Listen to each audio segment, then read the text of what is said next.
এক রাজা প্রত্যেকটা একাদশী প্রত্যেক মাসে করতে করতে যে এই জানি আমলকি একাদশী সময় তিনি আমলকি গাছের গোড়ায় বসে প্রদীপ জ্বালিয়ে ঘট বসিয়ে সিঁদুর বা ডাব দিয়ে একটা ঘট বসিয়ে সোনা সৈন্যদের তাদের নিয়ে সে আমলকি ব্রত পালন করছিল। এটির মধ্যে এক ব্যাস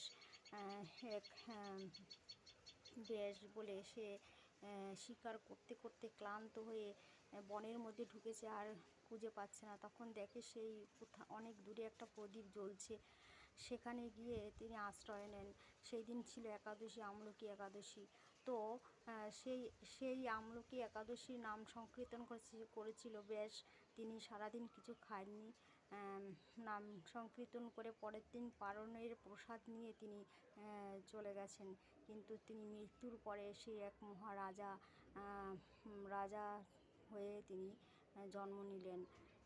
তো একদিন সেই রাজা যখন জন্ম হয়েছেন তখন তিনি এক বনের মধ্যে অলাউ গলাউ বনের মধ্যে চলে গেছেন। তখন তিনি পথ হারিয়ে গেছেন। তখন সব জন্তুরা, সিংহ এরা সব একে ঘিরে ধরেছে মারার জন্য। তখন কোথা থেকে এক সুন্দরী নারী এসে সেই রাজাকে উদ্ধার করলেন সব পশুদের মেরে। তখন বলছেন, তুমি কে? বলে, হ্যাঁ আমি কে জানো? তুমি যেন পরের জন্মে যেন আমলকি একাদশীতে উপবাস করে আমার নাম সংকীর্তন শুনছিলে, সেই জন্য আমার নাম হচ্ছে একাদশী।